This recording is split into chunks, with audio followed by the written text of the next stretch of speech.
Coral growth and color, problem tank series part 2. We are talking about coral color tonight. We are talking about one of those things that's likely part of the reason you got into the saltwater tank hobby. I'm willing to bet if you got into the saltwater tank hobby because of fish first, then you got into corals. Part of the coral color is what got you to make the switch and to start keeping corals. You saw things like this and you're like, ooh, that's pretty. I want that. And then you saw some more and you're like, that looks nice too. Even that orange thing in the back, I'll take it. All of these pictures are of corals that are from my tank or my clients' tanks. And all these things are, in one way or another, head turners, whether it be SPS that I just showed you, LPS that I'm showing you now, even softies for those softy people out there. And by the way, I'm all of everything. I like my SPS, I like my softies, and I like my LPS. But when it comes to coral color, you are truly wanting to play the big game. I'm not talking about big tanks. I'm not talking about tank size. I'm talking about the big game. You are going after the 1% of reefing. You're getting down to the fine tuning of tanks, going after something that a lot of people don't even get to. 99% of reef keepers don't even get to the point where they're trying to specifically target the colors or deal with the colors in their coral. So be ready to play this game. You're playing the big game.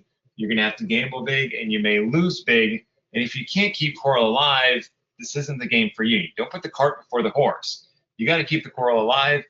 Then you can worry about color in it. Because here's the thing. Coral color is the hardest thing to gain, and it's the easiest thing to lose. It's the last thing to come in on a tank. It's the first thing to go. That's a bit of a sad news in a way, but that's truly how coral color is. With a small caveat. I showed you in the beginning of the presentation tonight really a lot of pictures of SPS. Why SPS? Because that's where the colors are most sought after. Now, if you're an LPS person or a softy person, hang on, don't lose me yet.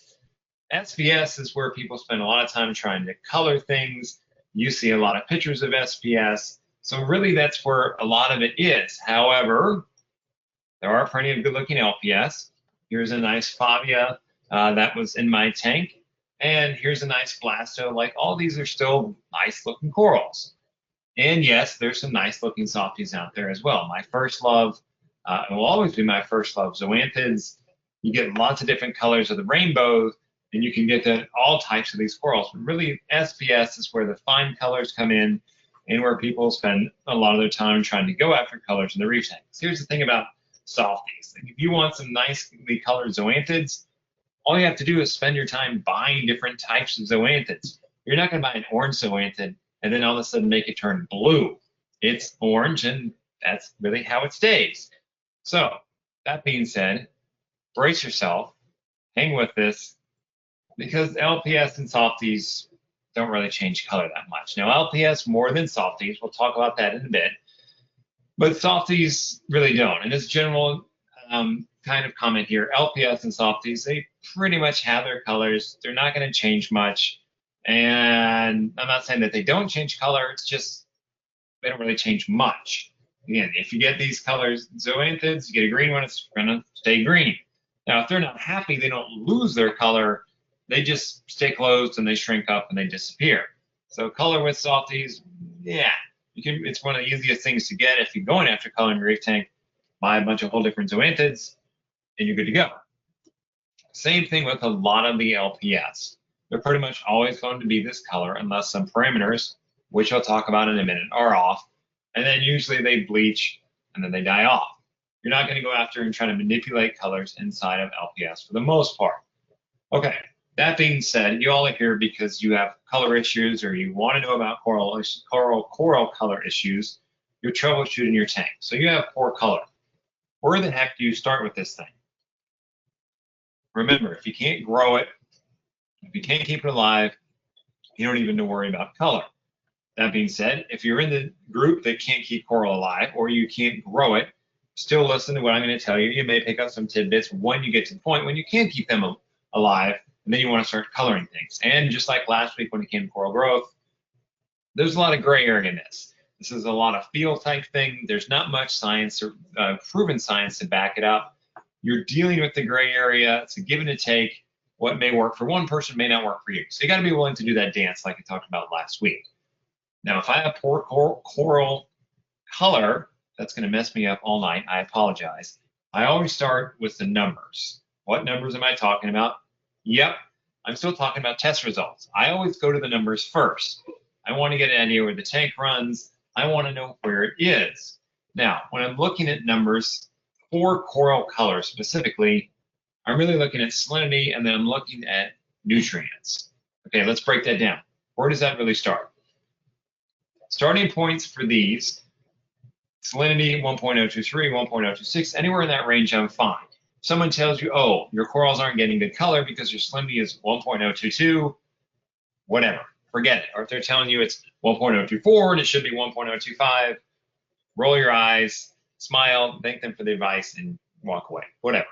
It's a range anywhere in this, you're going to be fine. Same with PPT, parts per thousand, however you measure that. Anywhere in there, I'm okay with it. Now, if your salinity is very low, or if it can be very high, okay, then I'm going to start seeing issues. That's the first thing that I'm going to want to get back in line. All right, what about nitrates?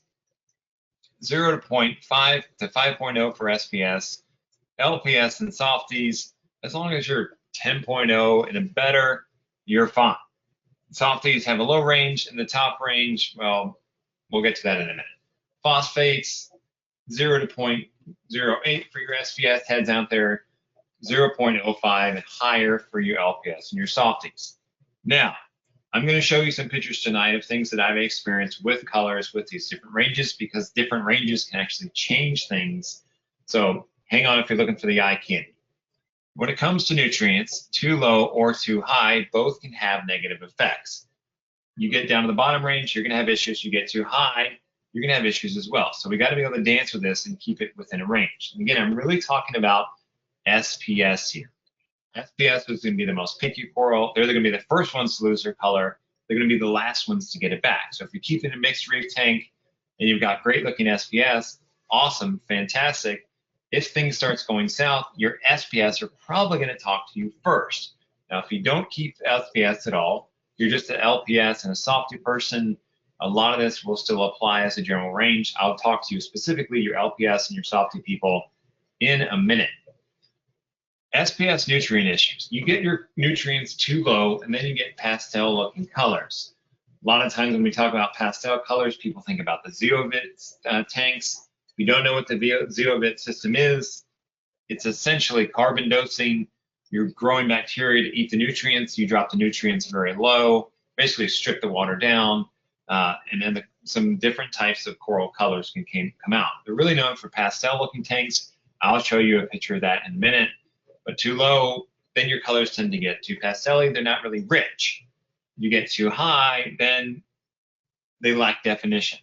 So LPS and SPS have a top range. Again, I'm going to get to this in a minute, but let's look at some examples. Here is more of a, this is a zeovit tank. Again, these colors to me, it's not that they're not pretty. Look, a lot of you would like to look at this tank and go, I would love to have this. This is great. This is not a bad looking tank. And those of you that are really picky about coral color, you're going to look at this and go, the corals just look washed out. The one in the center looks halfway bleached. Yeah, it's got some nice color on the tips, but this doesn't look very rich. We're looking for more. Again, this isn't bad. If you like this, absolutely. Like the zeovit system may be for you. You may want to strip your tank down to get these type of colors. There just isn't anything bad about it. Don't get me wrong. I'm just saying for me, it's not my taste. Okay. Then we can get into more of what I would call a balanced tank. And this is from my tank. This is speaking from experience here. This is on the street type of experience. Here is an SPS. This is actually one that I did have in my old tank. I'm looking at this going, wow, I missed that coral. This photo was taken when my nitrates in my tank were hanging around 1 parts per million. Remember last week I talked about you don't want to be at 0 hanging out there all the time. Back in the day, if I told someone this is the SPS color I'm getting with 1 part per million nitrate, they tell me that I'm crazy. So take a look at this picture for a second, study it. I'm going to show you the same coral at different nutrient levels. and then you can compare.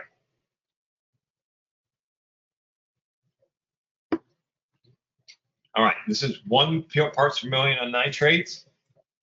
Here's the same coral at 5 parts per million. Now, let me preface this by saying it's not a bad looking coral. Again, lots of people look at this and like to have it. It's a good looking coral, it still looks good. But if you notice, it looks different. It doesn't quite have the range of colors as before. So let's back up. This is more of a, I'm going to call it a winter green. The body is somewhat white, but it's still got some color to it. The coral lights are a certain color. The growth tips are another color. We've got a lot of definition here. This coral, it's got more colors in the sense that the colors are richer, but we've lost a lot of that body definition. The coral lights are still a different color than the body. The growth tips are still a color, but the body of the coral is different. If you looked at this with your naked eye, you largely say it's a green coral or a teal coral with purplish type tips. Again, nothing wrong with this, but I'm showing you how as your nutrients can creep up there with an SPS tank, your colors are going to change. They may get richer, they may completely change. It's all a range here. This is what I was talking about, the gray area, the feel thing. This is what I experienced at 1 part per million. Here's the same coral at 5 parts per million. So you want to find that balance for your tank. In my tank, look, I looked at this, and at the end, I had a fair amount of fish in the tank. Nitrates were hanging around 5. Could I start carbon dosing? I probably could have. And at the end of the day, I was like, look, this is good. The tank's doing well. Everything's growing well. I may not have this kind of crazy SPS colorization, but I still had this color. It looked good overall. I was happy about it. Okay. LPS and softie people. This is the fun part because they're sitting on the sidelines going, why would anyone want corals like that that don't move and cost $500 per 1-inch stick? All right, well, these type of nutrient issues can also apply to you when it comes to color. Too low is really the danger for you all. Pastel-y type colors, it's really not so much pastel with SPS. When the nutrients get too low, I found they just bleach out and they flat out die. The good news is, the other range of that is too high. For the most part, LPS and softies think too high nutrients. What's that? I've never heard of such a thing. There's some truth to that, and I'm going to talk about that in just a second. The good news is you've got a lot bigger range to work with on the LPS and the softie side, and keeping a cleaner tank is less of what you want. Now that means you can be a little more lax in your maintenance. I'm still going to recommend that you test, but you can stop doing things like water changes. I'll talk about that in a minute. So if you're looking for pretty colors without all the work, an LPS and softie tank is where you want to go. All right, I'm still keeping my salinity in this 1.023 to 1.026, 33 to 36 parts per thousand range. Nitrates, if this is an LPS or softie tank, above 10 is fine by me. Lower than 10, you'll probably be all right, but you definitely don't want to be in the 0 range or anywhere close to 0. So above 10 is fine in my range. For nitrates, phosphates, anywhere above 0.05. Even if you're getting to 0.1, I'm still okay with that. Keep in mind that a lot of LPS are collected in murky water and some even in deep water.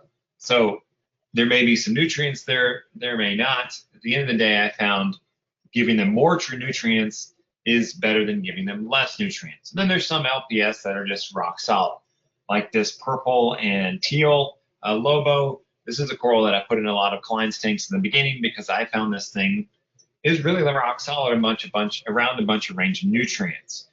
Now, if I start feeding this coral, if I bump the nutrients up a lot, it's still probably going to look like that. You're not going to all of a sudden change the colors, morph the colors on this coral.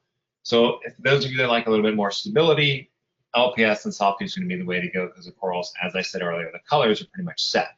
Same with softies. This is the same type of thing. They're going to do their thing. If you give them lots of nutrients with the dirtier type water, they're happy. Okay, so if you have too low of nutrients in your tank, what do you do about it? There's some easy things to do. One is feed your fish more. Your fish are not going to complain. And there's some methodologies that say, hey, if you feed the fish more, they produce more waste, and fish waste is coral food. I think there's some truth to that. There's some nitrogen there, but there's other types of food that I like better in the sense of feeding your corals as opposed to getting your fish to poop more. You certainly don't want to go overboard, Overfeed your fish, that can lead to issues with your fish with fatty liver and things like that. Okay. You can also add fish. We talked about that last week. Of course, always quarantine your fish before you put them in. The more fish that you get into your tank, the more issues you're going to likely be dealing with when it comes to fish aggression. So this is a line you got to walk. If you're getting close to being overstocked, adding fish may not be the best thing for you. One of the easiest things to do is to simply cycle your skimmer. Those of you that have a Neptune Systems Apex or any other type of controller, or those of you that want to go old school, you can simply get a light timer. Turn your skimmer off for a certain couple hours during the day. Start with 3 hours and see what happens with your nutrient levels. See what happens with your tank. You can get up to 6. I have clients' tanks who are off, skimmers off 12 hours a day. We're trying to get some nutrients into the system. Another easy thing that you can do is remove or reduce your GFO. Remember I talked about last week, if the online calculator says that you need 2 cups of GFO, that doesn't mean you have to put all of it in your tank. Start with half a cup and see what happens. If that pulls down your nutrients, you don't need to add any more, even though a calculator might just tell you that you do need to add more. You can also stop or reduce your water changes. Those of you that don't like to do maintenance on your tank and you don't have automation handling your water changes, should be music to your ears. Wait, it tells me I can stop my water changes or do less water changes. You don't have to do the 20% water change that you were doing. Do a 10% water change. Do a 5% water change and see what you get. And we're trying to build some nutrients back up into the system. The part of the presentation where I always have to hold my breath. I'm going to say it again. You can actually target feed your LPS and your softies. Let's qualify this before people go off the deep end. One, I said target feed. I didn't say broadcast feed. Don't dump in a bunch of coral food in your tank, let it blow around. It doesn't work. You want to be target feeding those corals. And notice I said target feed LPS and softies. I didn't say target feed SPS. Not a fan of feeding SPS. I found that you give them a fair amount of light, you keep your water perimeter stable, they're going to do just fine. Haven't found any evidence that you can start feeding LPS or start feeding SPS, and all of a sudden you get these crazy colors. I will target feed LPS and softies if the water is too clean. What do I like to feed? LPS, I like to feed that fauna marin LPS pellets. I found those work really well. The key here is a lot of LPS eat very slowly. You got to turn off the pumps. You got to keep your fish away. You have to keep the inverts away because they will steal the food. Now, softies, I want to make some softy coral food. You can try that. That's something that you mix up and you squirt it at them. At the end of the day, I've yet to find much evidence and much on the street type of evidence for me that feeding my softies made a difference. They just tend to go gangbusters. And I tend to leave them be. But if you're having low nutrient issues, you can try to target feed these type of corals and see what you get. Again, start slow. Just because it says you should feed 2 teaspoons, as an example, doesn't mean you have to do it. Feed a little bit and see if you get any bump in your nutrients. Now, of course, don't stop your water changes. Start feeding your fish more, add more fish, and then target feed your corals and see what happens. You want to start one of these regimens, change one thing, go with it for a month, and then see what happens. Now, the flip side of all this is if your nutrients are too high, what do you do then? You can feed your fish less. Let's say you feed your fish a cube of mysis a day. I would spread out that feeding to half a cube in the morning, half a cube in the afternoon. Or if you cut your feeding to half a cube, do a quarter in the morning, quarter in the afternoon. I found that's going to be better for them than just cutting their food in half on that once a day feeding. If you are feeding your corals, stop feeding your corals. Stop doing that. I'm not a fan overall. I found most reef tanks are too high. Most people have algae issues, which is what we're going to talk about next week. So if you're feeding them and you have too high of nutrients, stop feeding them. Better gear, better equipment, adding media reactors, adding algae reactors, adding refugium, adding better skimmer, those things can pull your nutrients down. Now, you're not going to go from 50 to 5 just because you added a better skimmer. You may get down from 5, you can drop it down to 2 or 3. So there's a range here. You got to keep this in mind. You can also add or increase your GFO if you have a nutrient issue. Again, I'm going to say this again. If you say that you need 2 cups or 3 cups, don't do it all at once. If you're doing half a cup of GFO when it says that you need 2, I would then go up to 1 cup of GFO. Make a little change, see what you get. Don't make a big change, and then that can strip your water down, lead to other issues. Then you're scratching your head going, why did that happen? If you're not doing water changes, now's a good time to start doing them or increase the size of your water changes. Maybe that 5% water change isn't getting it done anymore. You need to be doing bigger water changes. And all these things that I've showed you are easy things that you can do. Other things that you can start adding on is adding a carbon dose. We talked about that last week. Quick reminder, you add a carbon source, it spurs the growth of bacteria. Bacteria eats the nutrients, and you export that nutrient-rich bacteria mainly through a protein skimmer. Simply doing water changes with carbon dosing isn't effective. You need that 24/7 nutrient export, and that is done with skimming. Starting carbon dosing can really drop out your nutrients. It can work very well. Again, you want to start slowly. When I start carbon dosing a tank, and I usually do it with bio pellets. You say goodnight? Good night. All right, thanks. I'm just gonna start adding bio pellets to the tank. Again, if it says I need 2 cups, I start with half a cup and I see what happens. The thing about carbon dosing is it takes some time to get going. You have to spur that bacteria growth. It's not something you start on Monday and then by Sunday you see a drop in your nutrients. So I'm going to start with carbon dosing. I'm going to go half or less of what they recommend. I'm going to give it a month and I'm going to monitor my tank parameters along the way and I'm going to see what I get. I'm not going to go bazonkers with carbon dosing too fast because that's when you strip your waters parameters down, and that's where I see a lot of people run into issues. All of a sudden they go from high nutrients to very low nutrients, and your corals freak out and say, what did you do to me? Then they start having issues with the corals, and they say, well, carbon dosing was the problem. It's not the carbon dosing that's the problem, it's that you did it too much. So start slow with this stuff. All right, now, what about light? Sun. Your corals are photosynthetic. Lots of talk about overlighting corals, underlighting corals. We have to keep in mind that corals, they do need light. They're photosynthetic. Non-photosynthetic corals don't care about light. I'm willing to bet that nearly all of you aren't keeping them. So we're talking about photosynthetic corals. Remember that a lot of LPS are collected in deep water or murky water, so they don't have to get hammered with lights. Now that being said, if you're having a coral color issue with your LPS or your softies, I go to nutrients before I go to light. So don't go tinkering with your lights before you've taken a look at your nutrients. But then I go into my lights. LPS don't need to be directly under light. It can be off to the side of a light. It can be tucked in a little bit of a shade. You don't want it in the dark, but it doesn't have to get direct light. Now, what about SPS? Because that's where a lot of people focus these work about doing PARs, taking PAR readings on their tank. You need 100 on the sand bed, which I still feel like is a good working type of number. Can you overlight your SPS? In my experience, yes, but usually nutrients are the first offender.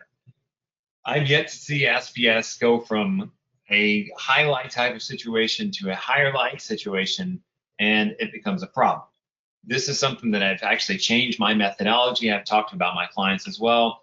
It used to be that we would take a piece of SPS and the recommendation was put it on the sand bed for a week and then slowly start moving it up so that you didn't want to light shock it.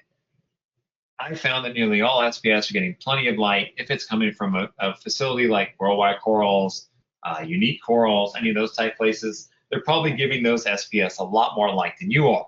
So now I'll take that SPS and I'll go ahead and put it where I think it needs to be.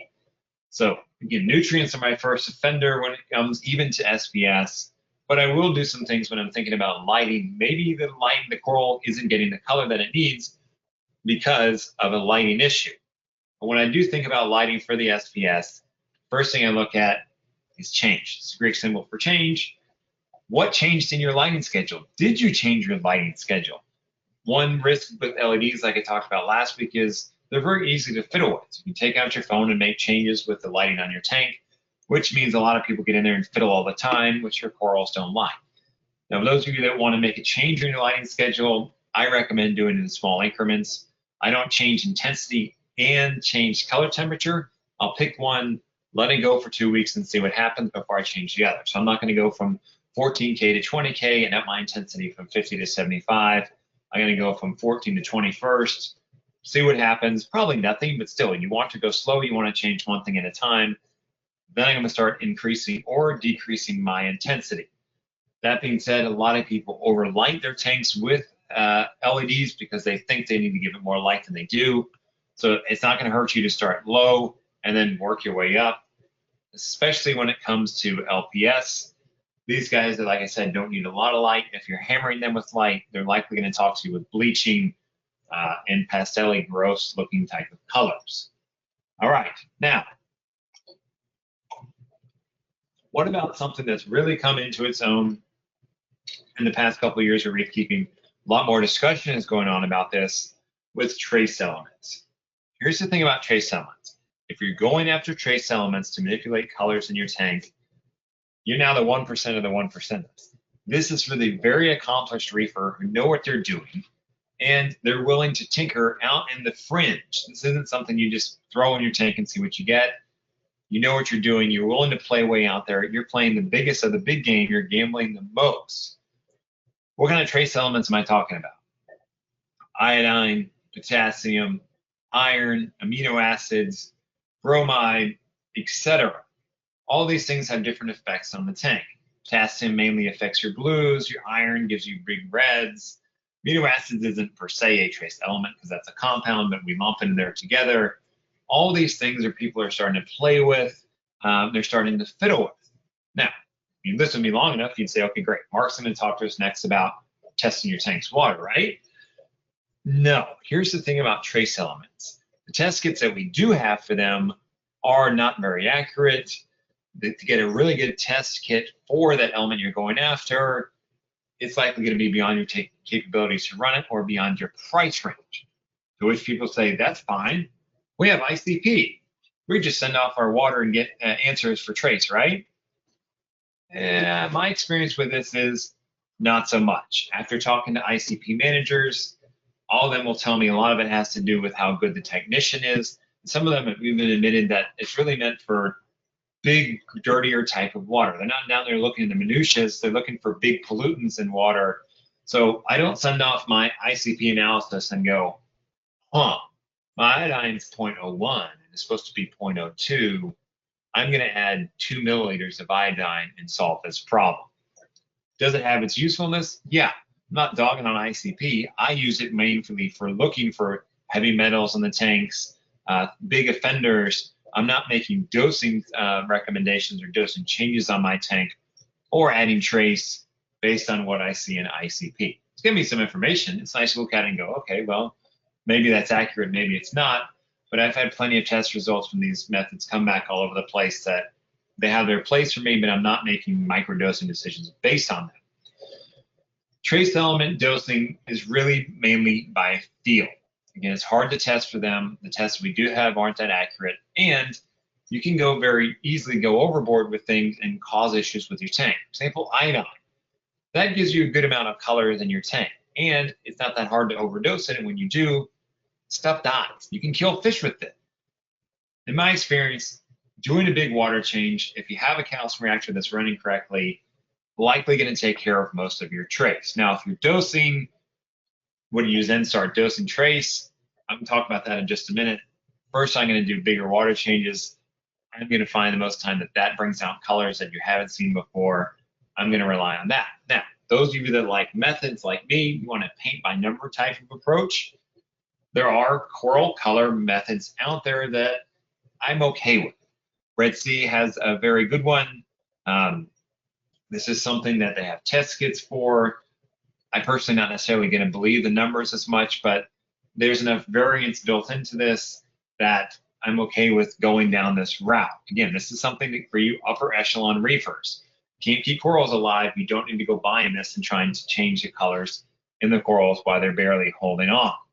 Zeolite system is another proven type of solution for dosing trace elements and manipulating those. They very much have a paint by number. In fact, it's very German, do what we say type of thing. Don't question us. It works well, but you have to do all the steps with zeolite. This isn't, okay, they recommended me to dose 10 things. I'm going to dose 2 and throw away the rest and see what I get. It's a paint by numbers type of thing. You need the zeolite reactor. You need all those bottles. You have to dose all those things to really do the whole system. But it is something that can work. It is a paint by numbers proven type of approach. You're not dogging it. It's personally not my taste. But if you're looking for a paint by number approach, the Red Sea and the zeolite are things that have proven themselves. Now, what about amino acids? I said earlier that's not a trace element, it's a compound. So what about them? Here's my take on amino acids. There's no way to test for them. You can't do a test and it'll tell you how much amino acid you have in the tank. This is really much by feel. The good news about amino acids is it's really hard to mess it up.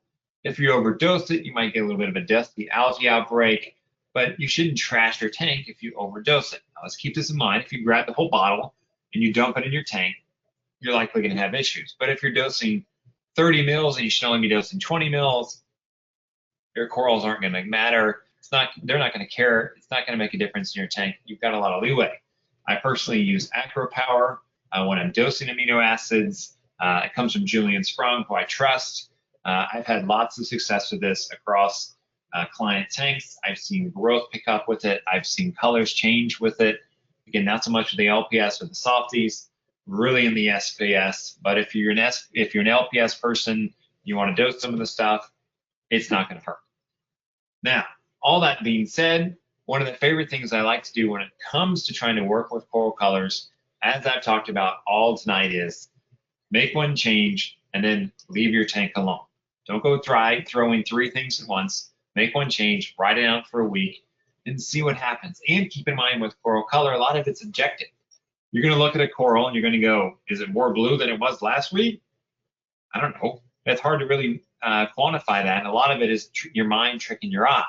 Now, if you went from blue to green, okay, that's easy to document. That's easy to see. I recommend you take photos of your progress. You can use your smartphone. You don't have to be a master with a DSLR like my friend Lemon is. Grab your phone, grab an orange filter. We have those at saltwateraquarium.com. Document your success. See what happens. Do the colors get richer? Do the colors get less? The only real way to know that is to take pictures of it and then compare. And again, a lot of it is taste. Do you like the richer colors? Do you like the more pastel? If your corals are bleaching, that they're losing all their color, okay, that's bad. You can go through the steps that I talked about earlier this evening. But where you want to fall in the coral color spectrum is really up to you. At the end of the day, make your change and then leave your tank alone. Don't fiddle with it. Don't put your hand in it. Leave it be and see how it reacts to the changes that you're making it. You're likely going to have to do several things, just like when we're troubleshooting coral growth. It's unlikely that you're going to find one thing, you change it, and then everything flips and all your troubles are over. Reef tanks just don't seem to work that way. All right, with that, let's flip it over to questions. Remember, you can raise your hand. You can interact live with me. You can also type in a text question, and I can answer those as well. Let's see, who's got their hand up? Who's going to be first tonight on the live question? Remember to unmute your microphone and tell the screaming kids in the back to be quiet. It's time to go to bed anyway. All right, Martin B., you're unmuted, buddy. Fire away. Hi. Hey, Martin. Hi, hello. Sorry, what do you say? You had your hand up. Do you have a question? Oh, no. I just forgot to put it down. Sorry for that. Okay, not a problem. Thanks for being here. Not a problem at all. All right, who else has a live questions? All right, Matthew F. I'm going to mute you, Matthew. Fire away. Hey, good evening. Long-time watcher, first time being able to join. Thank you for joining. Thank you. I've tested water since I first set up the tank. The tank is 6.5 months old, 7 months old. And in the last month, I tried to add an enemy because I got a pair of clownfish that I wanted to try and watch them host. But I've lost now 2 anemones in 4.5 weeks trying to add it to the tank. Okay. My corals have been growing. My Duncan has sprouted 9 heads, and it's only been in the tank for 3.5 months. I've got a gonopora that is now going crazy, but for some reason I can't keep anemones. Is there a reason? Is my tank too clean? Because my nitrates and phosphates are always super low. Like I dose nitrates to try and get a reading on my test kits. What kind of anemones did you add? I added a condi and then I tried a green bubble tip, and both of them within 4 or 5 days just disintegrated. Yeah. And you said the tank was 6 months old? Yep. All right, so anemones, how does that play into this whole nutrient thing and what to do about them? Okay, so condis, I haven't had any success with those. The green bubble tips, that's something I'm glad I said that you tried, Matthew, because in a lot of ways they're the most bulletproof type of anemone out there. It's a great starter type of anemone. It's going to be the most forgiving. Now, why aren't they doing well in your tank? I'm going to look at lighting first. Do you have a strong enough lighting for them? I'm also going to look at how the specimen looked before you got it.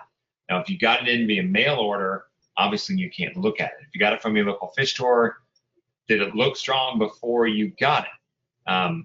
Was it puffy there? Now, one thing about bubble tips is if they have bubbles or not, that's not an indication of anemone health. I've seen plenty happy and growing bubble tips that don't have any bubbles, and I've seen them wither away when they do have bubbles. So I'm not looking for bubbles, but I'm looking for something that has a closed mouth, its foot is attached, it's not floating around the tank.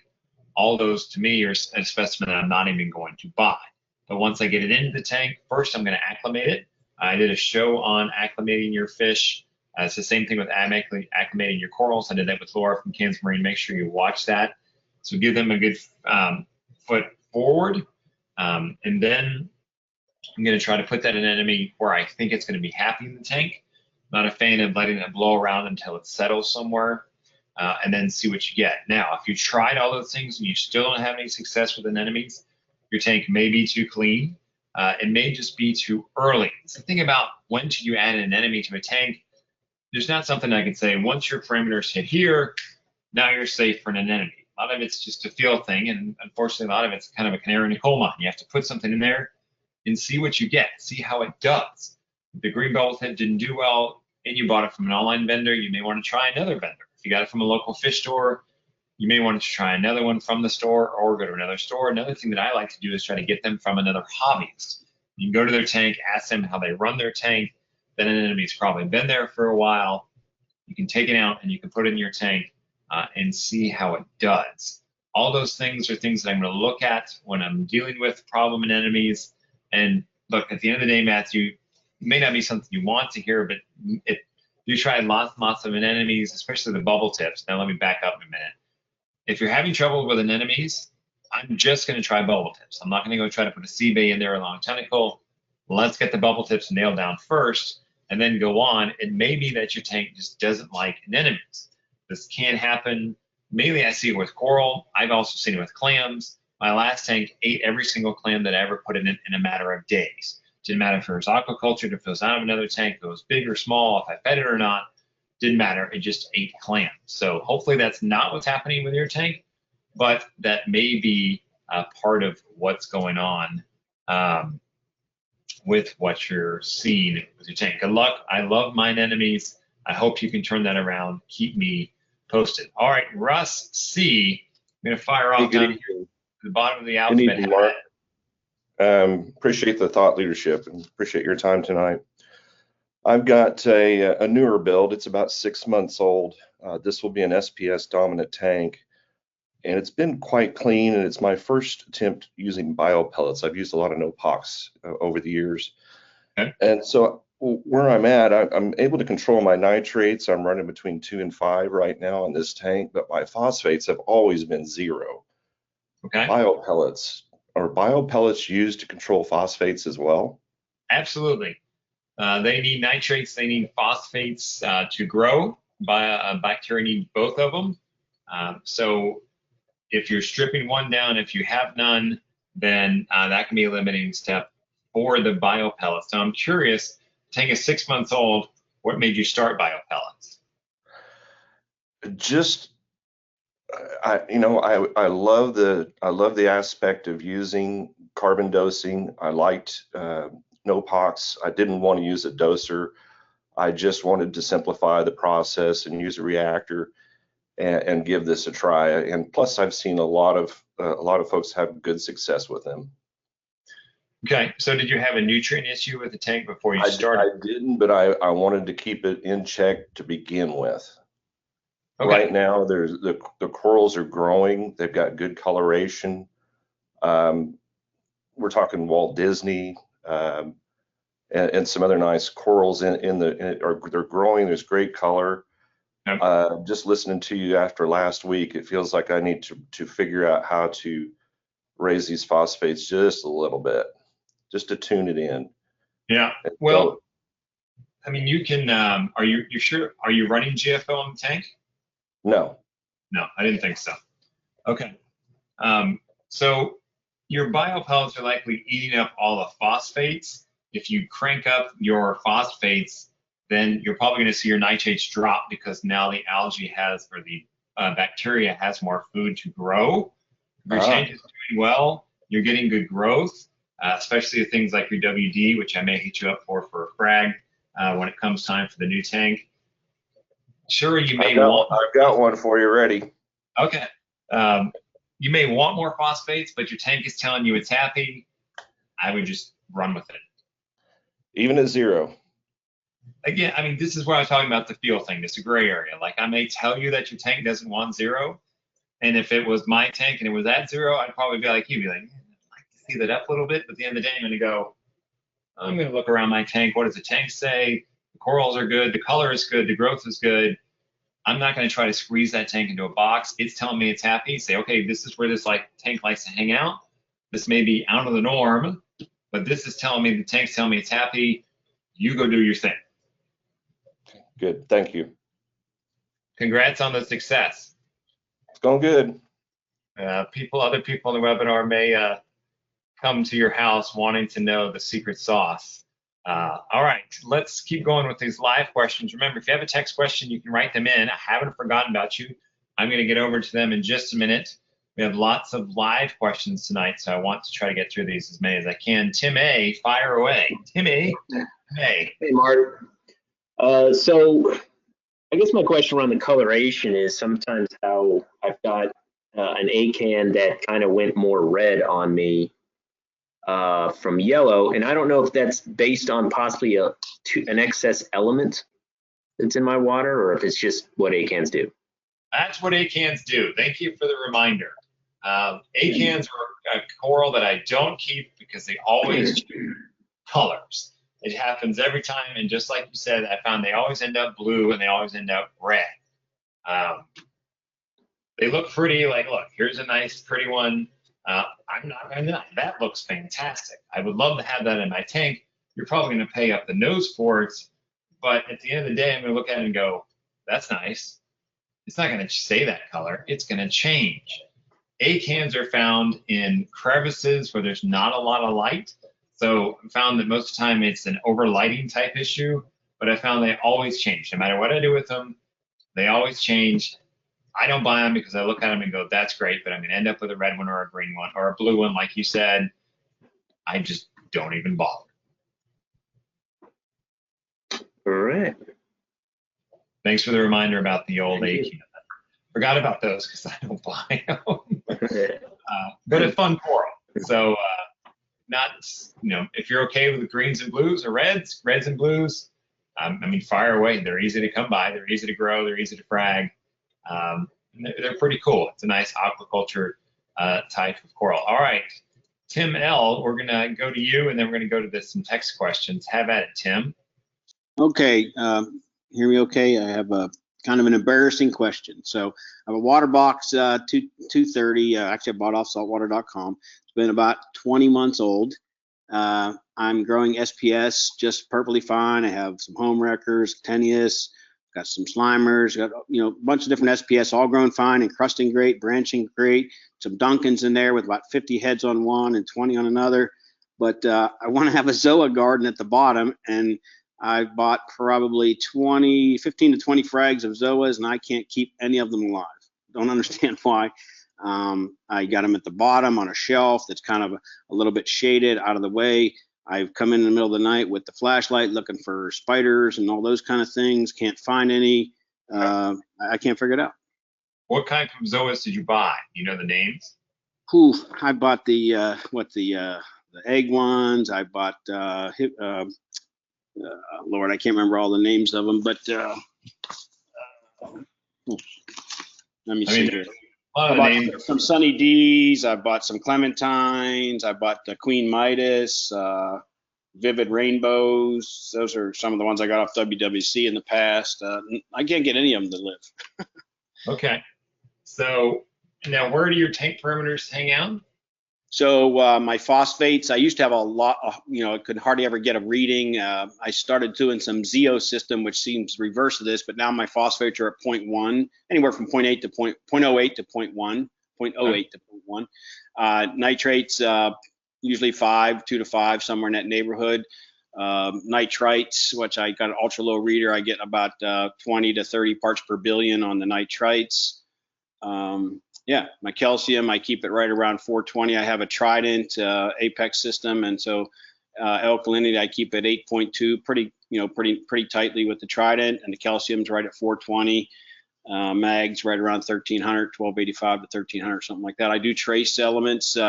Red Sea before this. Now, of course, I'm using the Coral system with Zeo, but I have a lot of Anthias, a pretty good, well-stocked tank. I feed live LRS with some mysis 3 times a day, quantities that get eaten before it hits the ground. Basically, I have a couple of sea stars in there, which help clean up the bottom a bit. Had some bubble algae for a bit, which watched a couple of your videos and that trying to prick that stuff off of there. But that was driving me insane. So I got about a dozen emerald crabs, and they got rid of all the bubble algae. But I was having problems with zoanthids even before the emerald crabs, so that was just in the past month with the crabs. Do you have a frag tank in your system? Not in the system. I have a separate one, and so I tried thinking, well, let's put the zoas in there, see how they do. It's not running on the same water system though, and I mean they do fine for the month. They're not jumping out at you, say, look at me, I'm a great for a garden. But as soon as I can get them into the new tank, it's like slowly they just disappear. They're gone. Yeah. Yeah. Everyone says because get zoas, they're easy. Like I remember back in the day, 15 years ago, Blue Zoo Aquatics used to send you a free rock with zoas all over when you ordered some fish. So they go away. Sure. I mean, if you're running it as a zeovid tank, those tanks tend to be lower nutrients. It doesn't sound like you're down in the ultra low for those guys. Since you clearly an accomplished reefer, you're having a lot of success. It wouldn't hurt in this case just to throw something else at them, turn your pumps off, try to target feed those zoas, and see if that helps them go a little longer. If anything, that's going to give you some food for thought about maybe the water is too clean for them or they need a little bit of a bump. I would also ask the Zeo guys, if you're following their system, see what they say. They have a very active forum. Someone else in there may be having that issue specifically with zoas withering away. I found zoas always tend to do well. It's curious that you said you have them in your frag tank, which is separate, and they're doing better. They're not necessarily going crazy like you said, but they are doing better. I would be curious on the water parameters between the two. And here's a case where I would send off an ICP on both of them. What I would do is I would send 2 off on the same day for each tank, and then compare the results between the 2 results for the same tank, and then take the average of that and compare them against one another and see if there's something in the trace that's maybe you have none of in the zeovid tank, but you're seeing some in your frag tank. Amino acids is something else you can try. If you're comfortable, you may try to fiddle a little bit with the iodine. A lot of people think softies need more iodine than other corals. Again, this is all a feel type of hearsay type of thing, but all those are places where I would try to fiddle and see what you get. Hopefully your tank isn't one of those tanks that just doesn't like that type of coral, because I love my zoas. It sounds like you miss them. So all that is things that I would try, Tim. Go down that route. Let me know when and if you solve that puzzle, what worked for you. All right, let's jump over to the shy crowd. Nothing wrong with that. I'm just giving you guys a hard time. The texters here. Martin Winston wants to know, to make the coral fluoresce more, do they have to be in the blue actinic for a longer period of time, or is it only for looks? In the LFS, they have blue only. Not sure if they did this just to make it more attractive to the buyer. Bingo, Winston. You go to a frag swap, you go to your local fish store, those corals are going to be under the heavy blues because that's where you get the coral color out of them. That's where you really get those wild colors. It's just there to make them look better. If you keep your coral under blues more, are they going to get better colors? They're only going to get better colors because the blues bring out more colors. You're not actually changing the color of the coral. All you're doing is bringing out the colors that are there, making them more vibrant. For example, here's a great, this photo was shot pretty much, it's a balanced photo. This thing is probably shot under 15, 14K lighting. If you walked into your local fish store, you look at this lighting and go, okay, that's really white light. Where other type of zoas like this was clearly shot under a actinic type of light, probably maybe even with an orange filter. Look, that's glowing. This is probably the same type of coral. I'm not going to deny that, like, this is electric and this looks okay, but you know, it's not like jumping out at you like this. So the blues are really there just to make it look good. Great question there. Speaking of that, Brad wants to know, do you think vendors should list what type of light the picture was taken under and if an orange filter was used?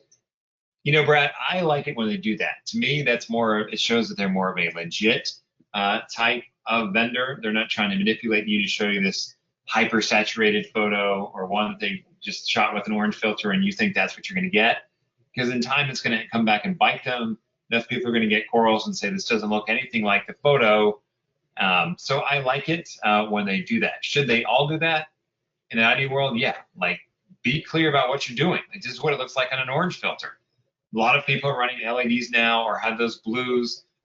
Orange filter is very easy to get. We sell kits at SaltwaterAquarium.com. They're a lot of fun. Like, I pull out the orange filter every now and then, slap it on when the heavy blues are on, and take photos because they look cool. You can also look at them, the photos, when you look at enough of them, go, okay, that was taken with an orange filter. I always laugh because these people are like, crazy colors. I'm like, yeah, you took it clearly with an orange filter. So I would like them to do that, Brad. To me, that just tells me that the vendor is more legit. All right, Cambry wants to know, what do I think about the current Orbit LED light for corals? Cambry, we use that lighting setup on our mixed reef tank in the Budget Reef series and had a lot of success with it. Arguably, that tank did the best. So I'm happy with it. Are you going to grow SPS like crazy with those, especially in a larger, 75-gallon and better system? Probably not, but in a smaller type setup that's more mixed, if you're going more LPS and softies, it'll get the job done. You should have great success with that. Great question on that. For those of you that are more in the middle range or budget type of lighting system, the current Orbit, you want the Pro, I think it's called the Pro. There's one with a Bluetooth version and another one with a little punch button type of one. I don't remember which is which, but if you can't figure it out off the webpage, ask the support crew over at SaltwaterAquarium.com. They'll let you know. Great question there. All right, Muno wants to know, how long does it take on average for 1 inch of SPS to grow to 10 inch, given all the water parameters, nutrients, and flow are as recommended? Great question, Muno. Every type of SPS grows differently. Some grow really fast. For example, some purple stylo that I have in my tank, I've had that in all my tanks. It's never slowed down. It's grown well. Water parameters gone crazy. Other SPS have died off. That stuff never slows down. Other type of corals, like my old Walt Disney, the water parameters are great. All the other SPS were growing well. It hardly grew an inch over 3 years. It's highly dependent on what type of vest you're keeping. There's no average on how long it's going to take you to go from 1 to 10 inches. It really just depends on the type of coral and how it reacts to your tank. Great question there. Let's go back to a live question. Brandon S. I'm going to unmute you here. Fire away, Brandon. Are you with us, Brandon? All right, we will move on here. Let's jump down the alphabet a little bit. All right, right here in the middle, Marty H. Fire away, Marty. Marty, you got to unmute your microphone for us to hear. There you Okay, go. I'm here. Awesome, fire away. Yeah, so I've set up my tank probably since January. I used to have a 75-gallon tank that I used my current live rock from it into my new system.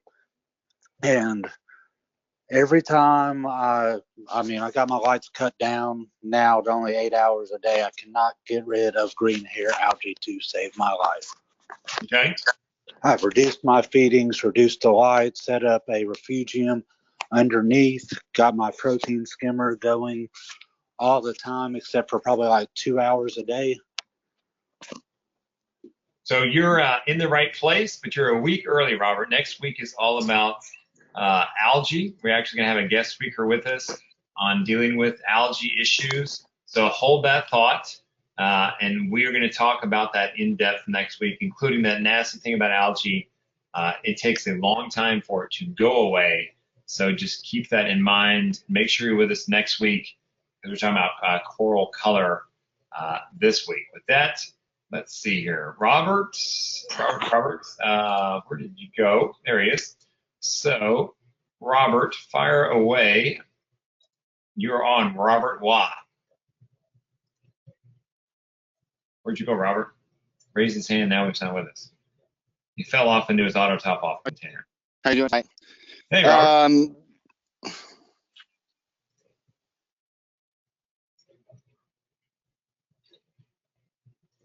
Are you with us? Can you hear me? Technical can. difficulties. You there, Mark? Yeah, I You am. there? Did you have a question? All right, Robert. Okay, good. Okay, good. You can hear me. Yes, I did. Thank you so much. Finally got the rocks in the tank. I'm working on finalizing my lighting. I am shooting for a mixed reef, softies, but more LPS. And as you know, I've been listening with you the last several weeks, and I'm going to try the SPS if parameters allow for it, throw it in there and see how it goes. But either way, my main question is I have the I'm 24 inch by 24 inch cube, 50 gallons. I've got 4 of the ATI bulbs that I'm going to run T5s. And then I was looking at the, a Kessel or a Prime or whatever, and I actually went a different route, and I chose the Red Sea Reef LED 50 watt.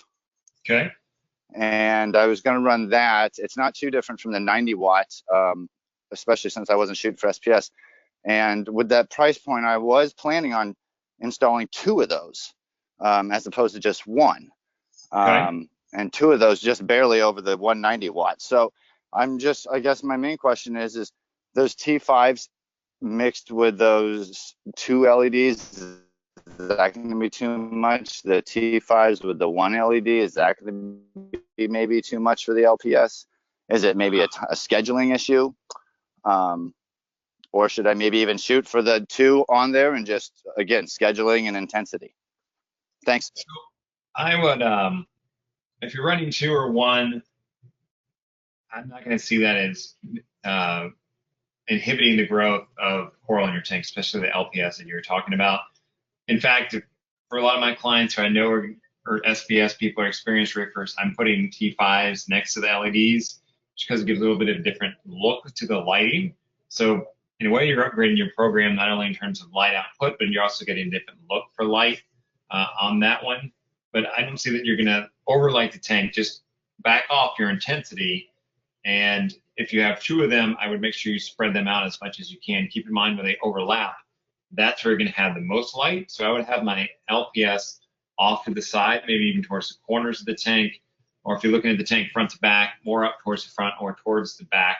I don't want it to be directly under those LEDs, and I don't want it to be in the area where they overlap.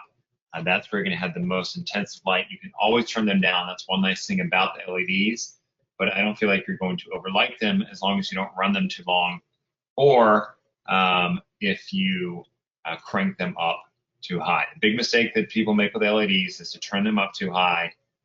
And Mike, on my own 90-gallon tank, for example, with the Radions, I don't think I took it over 60%, because if I did, I found the corals bleached out. It just didn't do quite as well. With my 450-gallon tank, I had my Radions up to 90%, and everything looked good. So, but I would err on the side of caution, start low, go up 5% a week, and then see what you get. Great question. All right, Charles wants to know, are the recordings available anywhere? Charles, are all on YouTube.